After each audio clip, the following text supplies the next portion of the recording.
Hey guys, welcome back. This is my review of Married to Medicine, Season 7, Episode 4. Wanted to start off giving my new subscribers a shout out. I have Demakiso Macemola. Please forgive me if I am mispronouncing it.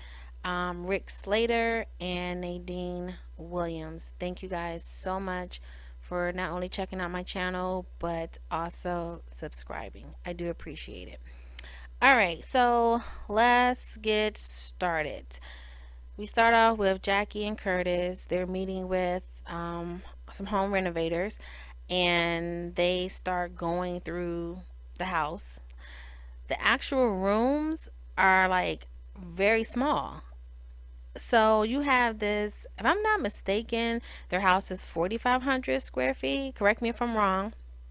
But Jackie's like she wanted the entry, the front door to change. Like she wanted it to be bigger, grander, So we started talking about structured renovation. They go into the master bedroom, which is tiny. And not only is the master bedroom tiny, then you are sharing a master closet, which is also very tiny. So you have all of this square footage, but the actual space that they use is small. So to me, it's like wasted space. You have all of this house, but okay, you can have a huge foyer, you can have, these long grand hallways, but you spend time in your kitchen, which was nice. The kitchen was nice, and I felt like it was a nice size, but Jackie, it didn't mean much to her because she says she's never in the kitchen, she doesn't cook.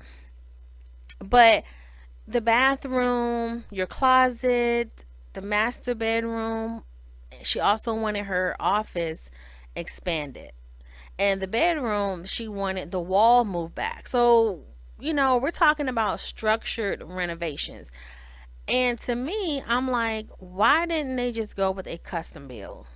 I'm not talking about the builders that have like different floor plan options and you choose one and you can like upgrade and change. No, I'm talking about a custom builder. You get the land, they come in and they build it exactly the way you want.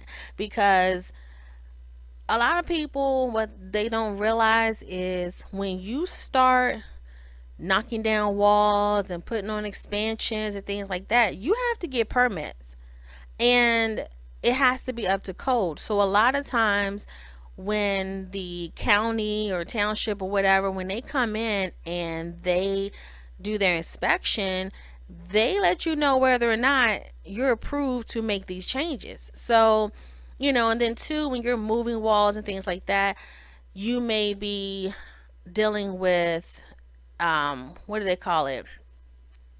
A load bearing wall or load bearing opening. So you may not be able to touch that, or you have to put in another structure beam, just all kind of stuff. And it just, to me, I mean, they have the money for it, but I don't know, it just seemed like they probably were better off going with a custom build where the rooms that you actually are in and you actually want to be bigger, you can make it so from scratch, from day one. But anyway, so they, excuse me guys, so they started, just talking about what they want. And so the renovators were asking, about the budget, and Jackie was like, she doesn't work like that. Basically, money is no option when you want what you want.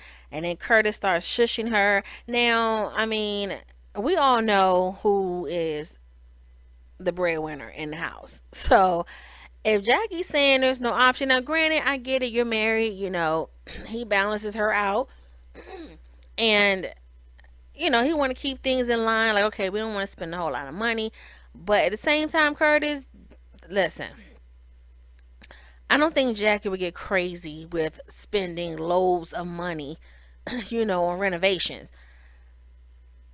So I have no worry of that, but just the whole shushing her. Okay. Anyway, so we move on to Contessa and her kids. They're going to the park. And Contessa sits down with Lauren and starts asking her questions. Now, it was like the setup was supposed to be mommy and daughter heart to heart moment, and just a conversation between the two while the other kids are playing, and it just seemed like it came off as a questionnaire of loaded questions to, in my opinion, to use against Scott, and at the same time making her feel good, making Contessa feel good. So Lauren mentions how she was a little sad, and she remember how when she was younger, her and Contessa would go in the room and watch TV. Like they would make grilled cheese sandwiches, and they would go in the room, watch TV, eat their sandwiches. Just have a little mommy daughter time. So Contessa was like, "Oh, um, why do you feel like we don't do that anymore?" And I'm like, Contessa, you know why y'all don't do that anymore? Because you're in Nashville. It's like I get where they're trying to go with it, but anyway. So yeah, Lauren was like, because you're away at school, you're in Nashville. And so Lauren was asking her about homework. And she was like, how is it going with homework? Who's helping you with your homework while I'm away? Who do you think is helping her with her home? Listen, unless they have a tutor or a nanny that they're not talking about on the show, who else is helping her with her homework? Contessa, obviously it is Scott. So Lauren is like, Dad's helping me with my homework. So then Contessa's like, is he a good helper? Does he help you the way you like to be helped? Or do you feel like you're learning, or do you feel like you're getting stressed out? Here's my thing.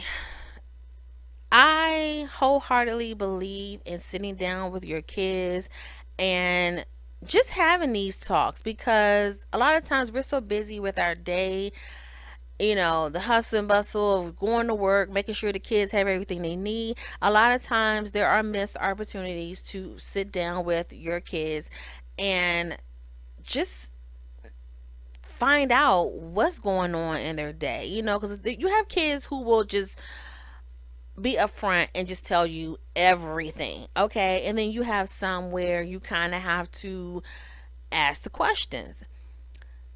What I did not care for in this situation, it seemed like Contessa was guiding Lauren's answers, was kind of guiding the conversation. And my thing is, just ask her the question and let her answer it. Because a lot of time kids don't want to disappoint a parent, and they'll pretty much tell you what you want to hear. Or if you're guiding them to a certain answer, that's what they're going to go with, because they know that's what you want to hear.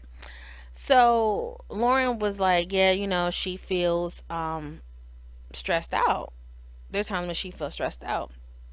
And so to ask her, is he helping you the way you want to be helped? I don't know. I mean, to each his own. I just feel like, okay, who's helping you with your homework? Daddy's helping me with my homework. Okay, well, how's that going?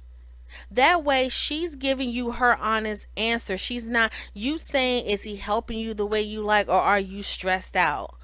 You know what I mean? Like, let her express it the way she wants to. And then, depending on what she says, then you can go off of that. You can dive a little deeper into the answer that she just gave you. I mean, that's just my opinion. That's how I am with my kids. But anyway, so in Contessa's confessional, she was saying how she wished Scott was doing a better job emotionally supporting the kids. She said that, she's very affectionate with the kids. She knows when to give hugs. She know when they need a hug. She know when they need to be punished. And with Scott, it's not as natural for him. Now, okay. Here's As y'all can tell, I'm not feeling Contessa right now. Okay, so I've heard that Contessa received acceptance letters from several schools, um, including ones in her area. I think Emory was one of them. So, my thing is this: this is your husband. You've known him for years. Your kids are not babies, okay? They're old enough where you have observed how he is with them, okay? My thing is this: if you know that your husband isn't this emotional type, if you know that he's not good at homework, if you know all of these things, why the hell would you leave your kids with him and you scurrying off what, 3 4 hours away? Like, listen, you can have parents, one is stronger in one area than the other. Okay, not all parents are good with homework. Not all parents have patience when it comes to homework. Not all parents are affectionate. Okay, so a lot of times you have to balance each other out. Now, if he's not the type of parent that you would like for him to be, if you feel like your kids need things in certain areas that he is not providing, unable to provide, or for whatever the reason, why then are you leaving him in charge of taking care of the kids, what, 3 4 days out of the week? Like, help me understand that, because it's not like you had to go to Nashville. And then, so you leave them with him knowing his shortcomings, according to her, okay, according to her, his shortcomings. You know this. And yet you complain. So I don't understand that you knew what type of father he was. You knew how he ran the house. You knew how he was as far as structured and dealing with the kids and keeping the house up. You knew all these things. So why are you complaining? Why did you leave, number one? And number two, when you come back, you're complaining. I don't get that. But anyway, so Scott shows up. He sits down to eat, and Contessa starts asking the kids in front of him how they feel about her being in Nashville. So they all were saying they were sad. Lauren was saying, she don't want to put pressure on her mom because she knows that she's almost done. So Landon was like, yeah, for this year, but she has another year to go. She got next year. And then Layla was saying how she wished she would stay because sometimes she forgets about her. So, Scott's looking all, he's looking sad, Contessa's looking sad.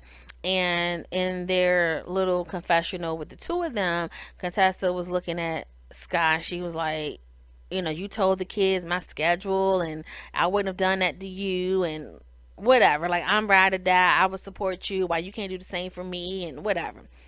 So, anyway, moving on. We are at Buffy's end of the tax season party.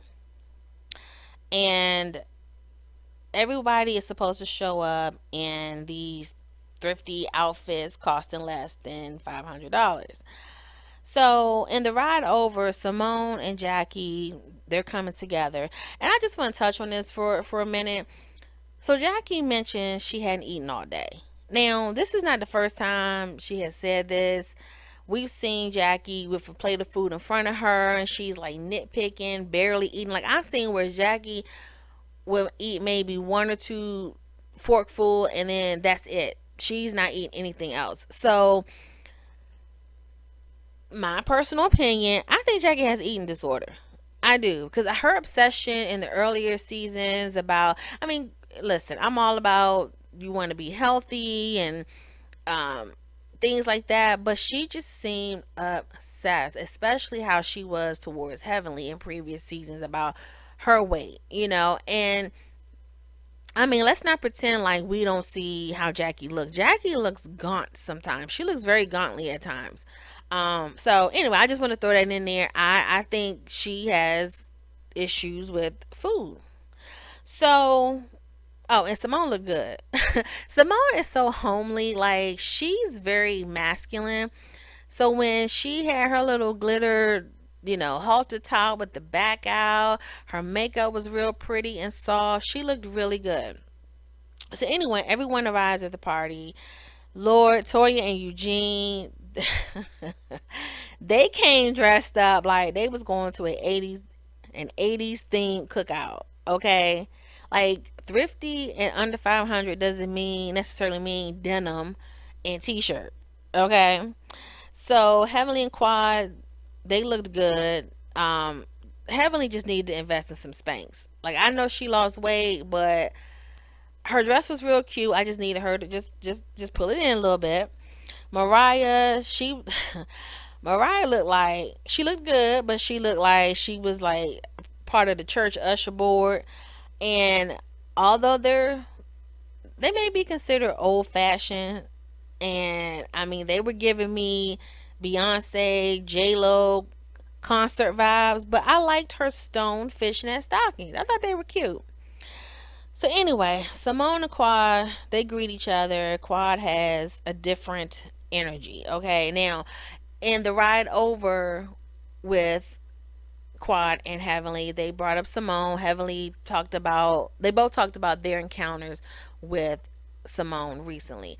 And Heavenly was saying how, they came together, they're working on things, whatever, everything's good. Quad talked about her encounter, which wasn't good. So they show up, and the whole interaction was different, smiling.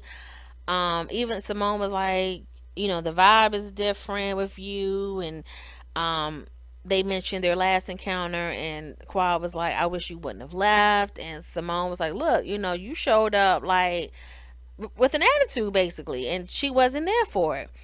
So Simone was saying, look, you act like you not trying to mend things between us. So, and then Quad was like, no, we'll get there. We'll get there. Like her whole attitude was different. Now, this is what I think. I think Quad's attitude is different, at least in this episode, because who knows, it may change. Personally, I think it was better because Heavenly and Jackie are now supposedly Simone and Jackie didn't have any issues, but we all know they haven't been hanging with each other. There was a divide in the group. And so now that Heavenly, Jackie, and Simone have patched things up, Mariah's now on good terms with everybody. There's no one sitting at the table with Quad. You see what I'm saying? Everybody now is getting along, and the only beef right now, or the only tension right now, the only friendship that needs to be mended right now is between Quad and Simone. So I think Quad is going to come around. I think she was more friendly this go round because Heavily let her know, hey, there's no more drama with Simone. We all met. Everything is cool. So yeah, Quad is like, oh shit, okay, now I got to get on board because if everybody else is cool and I'm over here, guess what? It may end up being a repeat the previous season where Quad was on the outskirts. So that's what I think. I think it's like, all right, because trust me, if things had went bad at the meeting with Heavenly, Simone, Mariah, and Jackie, and Heavenly was like, F her, I ain't messing with her, whatever. I honestly believe Quad would have came in there with an attitude towards Simone because she got backup. She got somebody else who ain't feeling Simone. So it would still justify her attitude towards Simone. That's just what I think. But anyway, the girls are gathering, and Buffy introduces her house manager, Sylvia. Y'all know Heavenly got something to say. So Heavenly is like, okay, does she take care of everybody? So, Buffy was like, well, yeah, primarily me and my dogs. And Heavenly was like, okay, does she take care of your man? Like, what about your man? So, Buffy's like, oh no, I take care of him. I got tricks every night so he won't get tired. And her and Heavenly was like, me too. She got tricks too. They exchange high pitched squeals, which drives me nuts. I can't take that squealing and heavily with that witchy poo voice. It just does something to me. Anyway, so they're all outside and everybody's sitting around chilling. So Jocelyn from Love and Hip Hop arrives. And, apparently she's a client of Buffy's as well as her friend. So as she steps on the scene, Heavenly was like, "You got her around your husband too?" Let me quote what she said. "You got bitches like that around your man?" So, everybody laughed. Jocelyn had this look on her face, but she didn't say anything. So Buffy was like, "Oh, she's like my sister, blah, blah, blah, whatever." Like, she ain't worried about anything. So Simone asked Jocelyn to tell Jackie about her birthing experience. And so Jocelyn does. So while doing so, um, she mentioned how, well, Toya asked her how big was her baby. And I think she said like 5 pounds, 5.5 pounds. And so Jocelyn was like, she takes care of her daughter every day. She takes her to school. She picks her up. And so Toya was like, yeah, being a mom is, it's a job, isn't it? Like, very casual, very calm. Women say it all the time. Oh, being a full time mom is a full time job. So Jocelyn was like, no, not really. And she kind of said it with a little attitude. So Toya said, oh, okay, well, what would you call it? And Jocelyn was like, I call it being a mother. I don't think she was like, I don't consider it being a job. So Toya said, well, I think it's a full time job. Now, to me, Toya at no time gave attitude. I think she was trying to make conversation, mother to mother, stay at home mom to stay at home mom is like, it's a full time job, isn't it? But no, I don't think so. So Toya was like, oh, okay, what would you call it? Like, I didn't sense Toya coming for her at all. But Jocelyn was giving nothing but attitude. So, she was like, so Toya was like, well, okay, I consider it a full time job. Still, in my opinion, she was not being snarky. There was no attitude. So out of nowhere, Jocelyn hits back and was like, well, we're going to keep letting you live it up and not paying your taxes. Okay, what? Rewind. What? Like, y'all, I was like, whoa, where did that come from? Because it was so random. It had absolutely nothing to do with the conversation. Like, how did that even fit into what she was saying? So, my, okay, so it raised a question for me. Did something go down prior to the party? Like, did Toya and Jocelyn have words in the past? Or did Toya and Buffy have words in the past?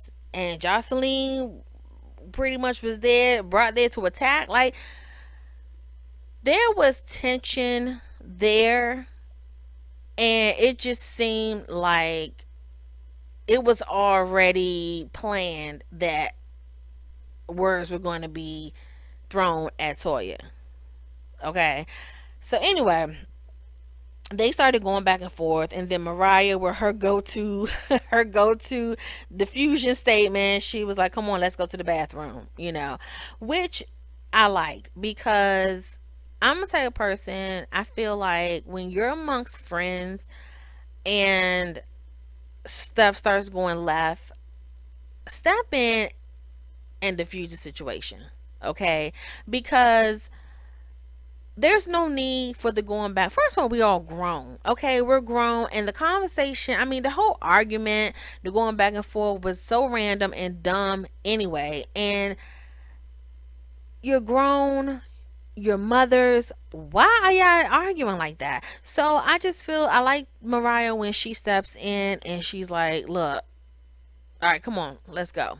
So they go, Mariah, Simone, Toya. They go to the bathroom, and then Buffy comes following behind. Now, I'm going to say this. I know Buffy's new, and, just from the little bit I've seen, I'm just not feeling her. I'm not feeling Buffy right now. I'm just not. So Buffy comes in, she's apologizing. She tells Toya, she owes her a spa day, whatever. Toya's like, well, nah, whatever, you don't owe me anything.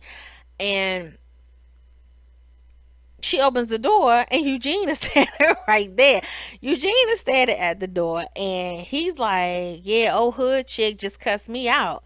So Buffy was like, what? Buffy seemed more concerned about Jocelyn cussing out Eugene than she was about Jocelyn coming for Toya, because when she was in the bathroom with Toya, and Toya was like, what's up with her? Like, why is she coming up to me like that?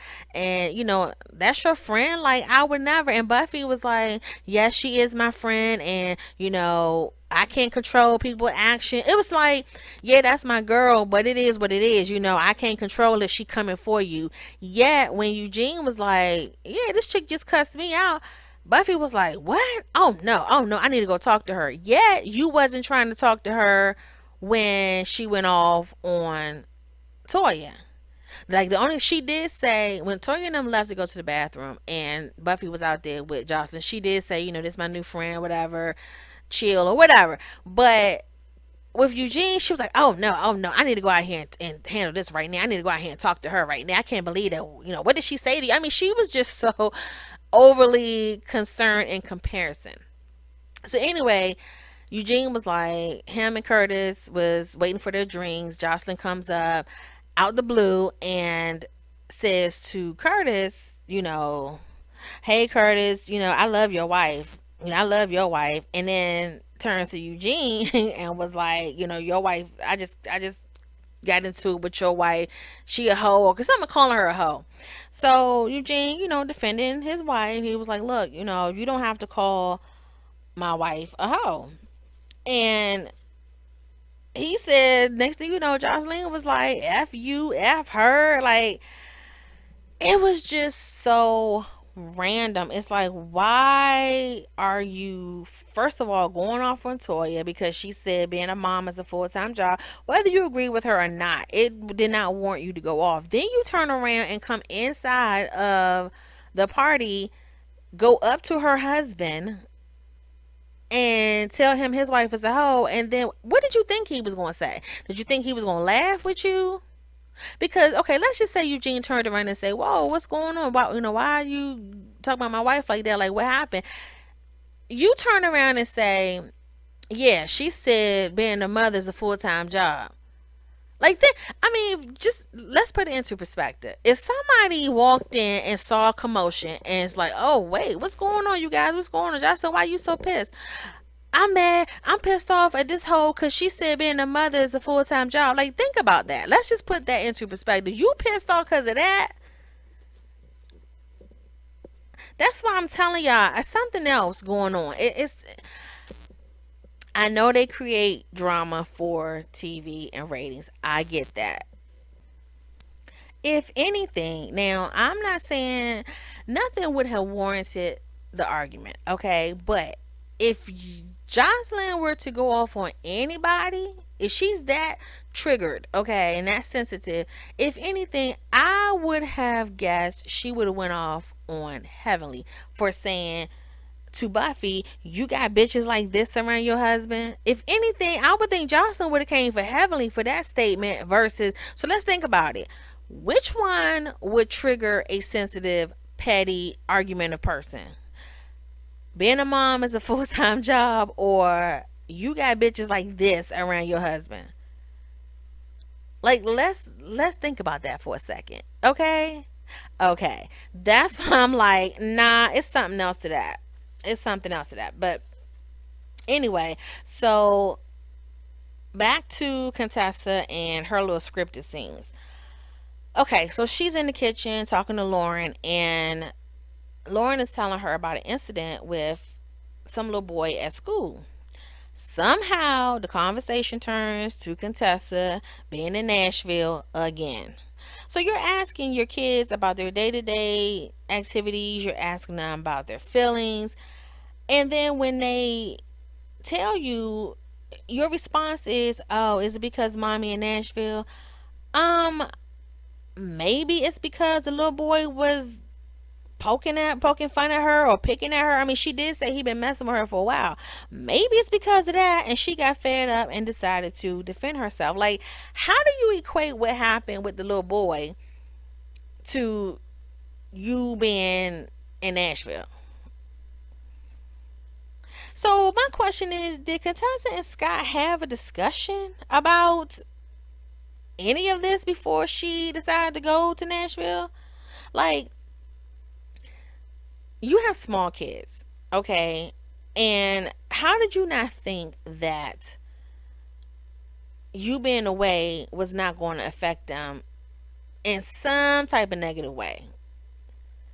Because remember, was it last season when she, or the season before, when she decided, okay, you know what, I need to back away from practicing full time so that I can spend more time with my kids. She said she felt like she needed to spend more time with her children. She just noticed things going on with them and she felt the need to be with them more. So how do we go from that to you being gone 3 to 4 days out the week in Nashville?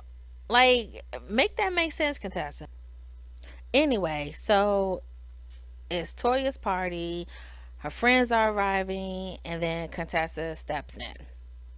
So they go over to the side. They have their little moment where they agree to try and move past the drama, from last year, year before, and work on being friends again, which I was happy to see. I'm all about sisterhood. Whatever issues we have, let's discuss them. I honestly prefer one on one discussions because a lot of times when you address issues between just two people, when you're addressing them in the midst of a group, a lot of times it can go left because you got people chiming in and one person may feel like they got to perform because they got an audience. So I'm glad that they have decided to make amends, realize everything, it wasn't worth it, and move on. So anyway, Toya calls Simone, and it is at this time that Simone lets Toya know she got Buffy with her. Now, this is after Toya told Simone she did not want Buffy at her party. Child, they arrive and Toya Toya introduces Buffy as Simone's friend who party she was at where her girlfriend attacked her. That is exactly that's how she introduces Buffy. Then she threw more shade and was like, um, yeah, okay. Like she wanted to get the party started. So she was like, we've been waiting for Simone and Buffy that I didn't know about. Like, y'all know how Toya is about her parties. She takes them very seriously and will throw a fit and shade. Y'all remember her birthday party? What started really the whole drama between her and Katassa when Katassa couldn't make it to her party because her dad flew in and he was sick, whatever. So she decided to stay with her dad versus go to the party. And remember when she called in? I think, yeah, she called Scott and Scott gave the phone to Toya, so Katassa can tell her, look, sorry I couldn't make it, whatever. Toya was not having it. Then she gets on the mic talking about, yeah, I'm glad my real friends could come. So that's Toya's, she can, there's room for her to grow up, but she just has this thing when it comes to her birthday and parties. It's like, look, I guess she felt like it's her party. She can cry if she want to. She can shade if she want to, whatever. So anyway, she thanks everybody for being there, and it's at this time that she reveals she had a miscarriage. And how she wants positivity around her. It helps her deal with it because sometimes she finds herself going back to that moment and it makes her sad, depressed, whatever. And so she just wants to be happy, smile, and want nothing but positivity around her, which is a great thing. Anyway, so all the ladies head over to the tables and the male models come out. So the male models come out, they drop their robes, and Heavenly is acting like a 10-year-old child. Like, she irritates me. She has this. It's almost like she don't have like she got control issues. It's just, I don't know. But she was just like with her little high pitched voice and oh, their penis and this. It's like, calm down. And then she's all like, "Oh, I'm not telling Daddy about this." Like, girl, stop, stop. So, speaking of the models, can I just say that whole close up on the model booty, okay, with the bumps and sores and all that was no bueno, okay? I'm gonna need you to exfoliate, moisturize, and do all of that before you come to a job. But it looked like it was fun. Everybody, seemed to be upbeat. It was good to see everybody in good spirits, even with the whole Buffy showing up uninvited. As she called herself the special guest. Even with all of that, it was good to see everybody, including Mariah, together, smiling, and with Contessa and Toya making amends at the party. I just hope that everybody, of course, we all know somewhere along the line somebody gonna have a falling out. But for now, it was good to see. So anyway, guys, that is my recap and review. Married to Medicine. Please make sure you subscribe to my channel and leave your comments below. Let me know what you think about this episode. And until next time, take care.